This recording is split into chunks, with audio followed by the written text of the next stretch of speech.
Hello friends, welcome to fundamental. आज हम लोग अल्कोहल फिनॉल में फिनॉल का कुछ इंपॉर्टेंट रिएक्शंस को कवर करेंगे। एक बार आपको रिकॉल करा दे, हम लोग यूनिट 17 स्टार्ट किए थे जिसमें हम लोग बताए थे कि alcohol phenol ether, aldehyde ketone और कार्बोक्सिलिक एसिड पढ़ते हैं। इसमें हम ईथर पे अच्छे से कवर कर चुके हैं प्रॉपर पीवाईक्यू एनालिसिस के साथ।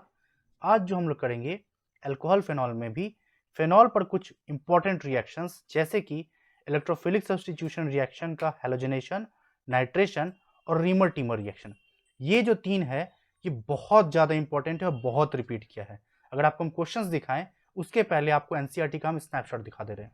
इलेक्ट्रोफिलिक सब्स्टिट्यूशन में अगर आप देखेंगे तो ब्रोमिनेशन जब कराते हैं, याद रखिए, जब नॉर्मल ब्रोमीन दे रखे हुए थे कुछ नहीं तो तीनों जगह चल जाएगा, लेकिन अगर CH2 देते हैं तो हमेशा पैरा ब्रोमो जाएगा। यानी ध्यान क्या देना, मोनोब्रोमिनेशन, उसमें भी पैरा एक चीज।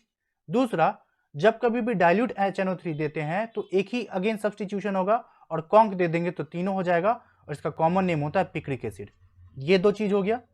तीसरा, ये रिएक्शन देखिए और ये रिएक्शन, खासकर रीमर टीमर रिएक्शन, ये बहुत फेवरेट है, कई बार पूछ चुका है। और उसके बाद ये कोल्बे, याद रखने का तरीका बता सकते हैं कोल्बे को कि देखिए कोल्बे रिएक्शन में एसिड बनता है और यहाँ पर रिएजेंट देखिए CO2 है ना, और यहाँ पर क्या बन रहा है, इसको अगर आप देखेंगे तो लिख सकते हैं CO2H। तो CO2 है तो CO2H बनेगा और एसिड है तो इसलिए एसिड है। तो इसका दो तरह से पूछ सकता है, रिएजेंट देगा और कभी कभी बेंजोइक एसिड नाम की जगह नीचे सैलिसाइलिक एसिड दे देगा। और रीमर टीमर में आप हमेशा याद रखिए कि क्लोरोफॉर्म NaOH हमेशा साथ में लेते हैं, पहला। दूसरा, ये बेसिक मीडिया होता है इसलिए हमेशा O- के फॉर्म में रहेगा। अगर OM- से OH बनाना है तो हमेशा एसिडिफाई करना पड़ेगा। और ये दो रिएक्शन में याद रखिए कि जिंक जब भी देते हैं तो जिंक ऑक्साइड बनाता है, याद रखने का तरीका, जिंक ऑक्साइड नहीं, बेंजीन बनाता है। ये ऑक्सीजन जा रहा है यानी रिडक्शन हो रहा है, तो हमें एक ऐसा चीज चाहिए ना जो कि इलेक्ट्रॉन दे सके, तो जिंक इलेक्ट्रॉन दे रहा है इसलिए इसका रिडक्शन हो रहा है, इसलिए फिनॉल से बेंजीन बन गया। याद रखने का तरीका बता रहे हैं, इसलिए तो जिंक का जिंक ऑक्साइड यानी खुद का ऑक्सीडेशन। और यहाँ पर देखिए इसका ऑक्सीडेशन कराना है तो ये बेंजोक्यूनोन। तो यानी इतना चीज अगर आपको मालूम है तो देखिए क्वेश्चन कैसे बनता है। अगर हम सिर्फ इन दोनों कॉन्सेप्ट पे बोलें तो देखिए यहाँ पर क्या बताएं, एसिड बन रहा है यानी CO2 होगा रिएजेंट पे, तो देखिए CO2 में सिर्फ यहां दे रखा हुआ है, यानी इस हिसाब से A का 4 होगा, A का 4 यहां है, गलत गलत। अब एल्डिहाइड है, फिनॉल से एल्डिहाइड यानी क्लोरोफॉर्म NaOH एक साथ, अलग अलग नहीं, एक साथ, यहां यहां है, इसलिए B का 3 यहां दे रखा हुआ, आंसर इज 1।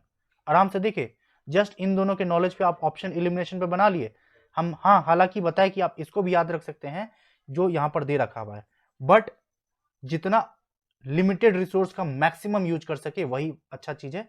तो इस तरह से आप सॉल्व कर लिए। देखिए 24 से पूछ रहा है, फिर से रिपीट किया 24 में अलग पेपर में, जो हम आपको बताएं उसी को लैंग्वेज में पूछ लिया। फिनॉल को किसके साथ ट्रीट करें, क्लोरोफॉर्म NaOH एक साथ है, तो हमेशा बताए हैं ये क्या बनता है, O- के फॉर्म में रहता है।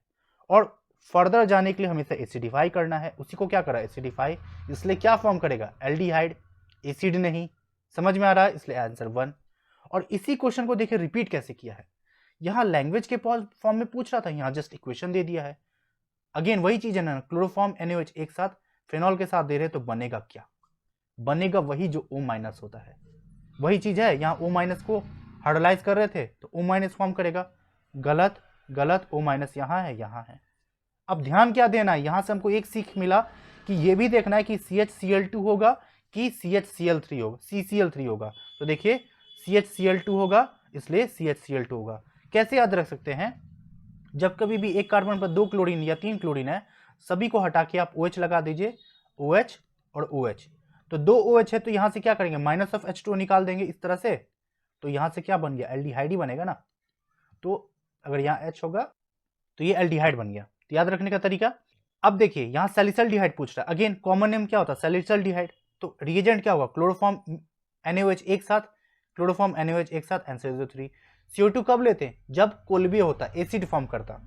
फिर से देखिए 2024 में वही क्वेश्चन आ रहा है।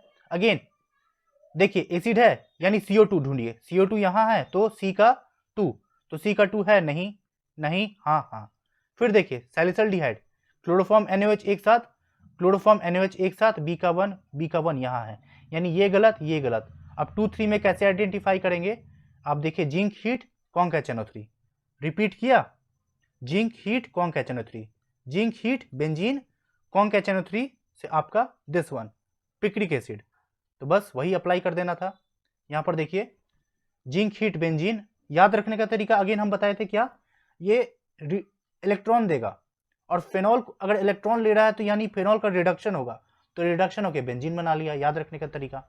तो इसलिए A का 3 यहाँ आंसर जो 3। अगेन वही चीज है, फिर से देखिए फेनॉल से अल्डिहाइड जा रहा है यानी क्लोरोफॉर्म NaOH एक साथ, आंसर जो A का 4 यहाँ है, यहाँ नहीं है, C गलत। फिर से देखिए क्या हो रहा है, रिडक्शन यानी जिंक हीट दिया होगा, तो जिंक यहाँ पर दे रखा है B का 3 यहाँ है और यहाँ भी है बट यहाँ नहीं है, और C तो नहीं था यानी CD गलत।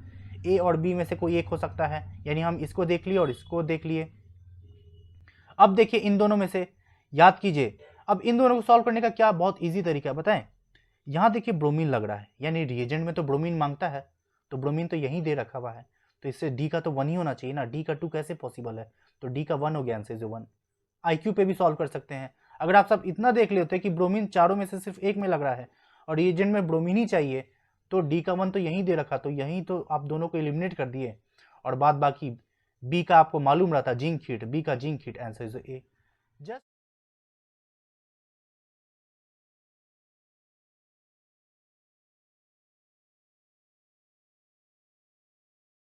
जस्ट बेसिक सप्लाई की जो देखिए NCERT है, यहां पर भी वही चीज है। अगेन क्या है, रीमर टीमर रिएक्शन हुआ तो यहां पर हम CHO जोड़ देंगे, बस फर्क क्या है, अब ये जो रिएजेंट है ये कैनिजारो है, कैनिजारो में क्या होता है, एक का एसिड दूसरे का अल्कोहल, बस अब हमें देखना क्या है कि किसका एसिड और किसका अल्कोहल बनेगा।